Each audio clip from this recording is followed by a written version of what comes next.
We listen, we don't judge. We listen with no judgment, please.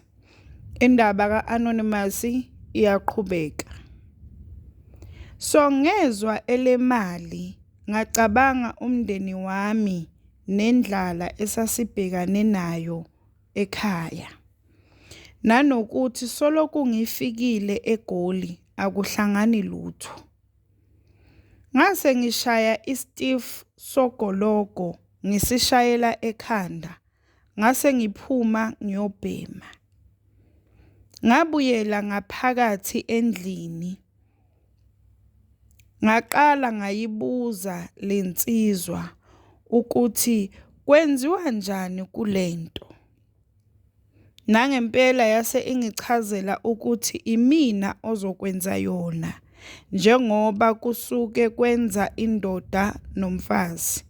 Yona izoba umfazi, mina ngibe yindoda. Ngase ngithi mina ngoba iyazi ukuthi ukuze ubaba akhone ukusebenza kumele avuke. Kanti kuze avuke kumele kube nemizwa.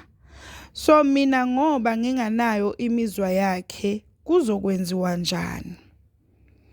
Ayibanga isachitha sikhathi yavele yaqonda kwelinye lamagumbi yabuya isibuya namaphilisi.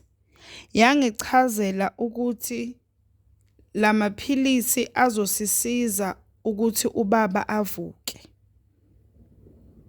Ngathuka kakhulu ukubona nokuzwa eyamaphilisi ngoba ngavele ngabona ukuthi bekangilindele noma yinto ayijwayele lena.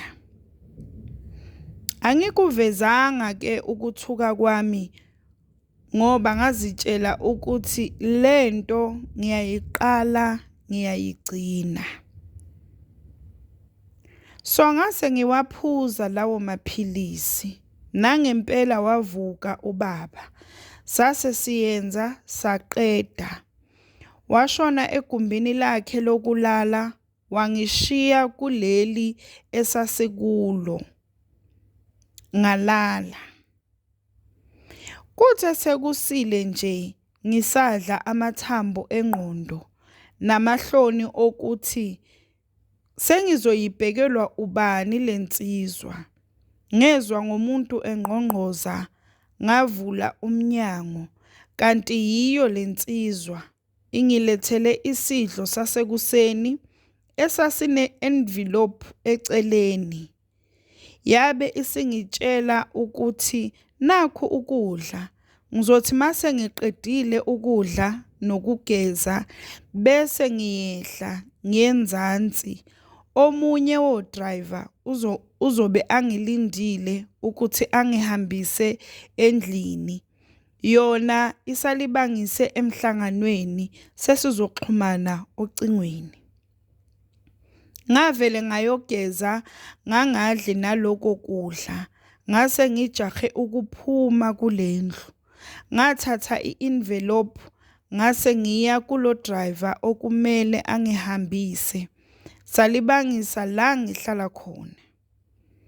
Ngathi ngingena nje endlini kwakhala ifone kufona unkosikazi. Ngayiphakamisa wakhala ngokuthi beke ngizama izolo efonini ngingatholakali. Sathi ukuxoxa nje nonkosikazi ngaxolisa ngokungatholakali efonini. Ngaqamba amanga ukuthi kunensizwa ebengiyibambele ewunogada la isebenza khona. Sase siluvala ucingo. Ngaba nomuzwa wokuthi angivele ngishone ekhaya. Angipholisanga maseko ke ngalibangisa khona vele. Nangempela ngafika ekhaya bajabula unkosikazi nezingane bajabulela nezinto engangibaphathele zona Ngangiqala ukubona umndeni wami ujabule ngaleya ndlela emva kwesikhathi eside. Kuthe sengihlalile ekhaya amalanga ambalwa nje kwakunento engangingayiqondi. Ngase ngihlezi ngicabanga ngaloluya suku lwami nalensizwa. Futhi ikakhulukazi masiya enkonzweni nonkosikazi. Kuthe emva kwesonto ngathola ucingo olubuya kuyo lensizwa. Ingibuza ukuthi ngibuya nini ngoba khona sizoqala amalungiselelo ezincwadi zokushayela. Ngase ngithi mina angikazi kahle ukuthi ngisazokhona ukubuya eGoli. Wabe esethi kungani? Ngaphendula ngathi nginamahloni alento esiyenzile futhi ngiyazilulaza. Wase athi angikhululeke, angeke kuphinde kwenzeke. Yona ifuna ukungisiza nje kuphela. Ngathi ayingiphe izinsuku ngidlele amathambo engqondo. Saluvala kanjalo ucingo. Ngahlala ngacabanga ngenxa yokubona isimo ngendlela esingakhona la ekhaya. Ngagcina ngibona ukuthi kungcono ngilithathe leli thuba. Ngabuyela kanjalo ke kwaNdonga Ziyaduma. Ngathi ngifika ngase ngimazisa ukuthi sengikhona. Nembala emva kwezinsuku ezimbili wafika egezile egqoke econsa. Enuka kamnandi. Egqoke econsa enuka kamnandi. Phela sasiya komunye wabangani bakhe one-driving school. Okunguye ozongisiza ukuthi ngikwazi ukuthola izincwadi zokushayela ngokusheshsha. Kwenzeka konke lokhu, uBafo lengihlala naye la endlini angimutsheli iqiniso ukuthi kwenzakalani. Sahamba ke saya kulomngani wakhe la emotweni sixoxa nje ngokuthi bekunjani ekhaya. Safika sayibona lensizwa yathatha imininingwane yonke ezoyidinga. Saqeda nayo yase ithi lensizwa asihambe siyothola okuya ngasethunjini. Besixoxa nje ngezinto ezijwayelekile. Okwenzeka ngalela langa asikuphathanga. Mase sibuyela endlini wathi akushayele mina ukuze azobona ukuthi vele ngiyakwazi ukushayela. Ngangiqala ngqa ukushayela imoto kaNokusho. Kodwa phela ngoba ngase ngikwazi ukushayela, ngayishaya saze safika la ngihlala khona. Lafika ilanga lokuyothatha iLearners, ngayibhala ngayiphasa.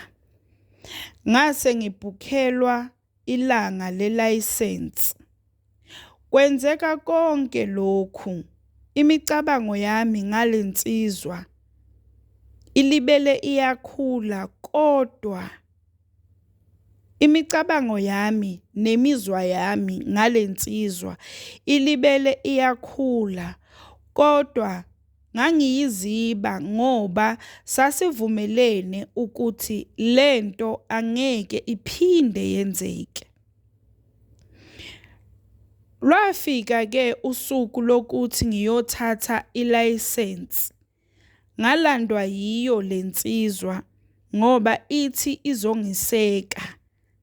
Ngenhlanhla nayo ngayiphatha ilayisensi. Wabe esethi asiyobungaza ukuthola kwami izincwadi zokushayela. Sahamba saya kwenye indawo kaNokusho, safika sadla, wabiza amabhodlela abizayo otshwala. Ila kwabese konakala khona izinto sesidakiwe. We listen, we don't judge. We listen, we don't judge.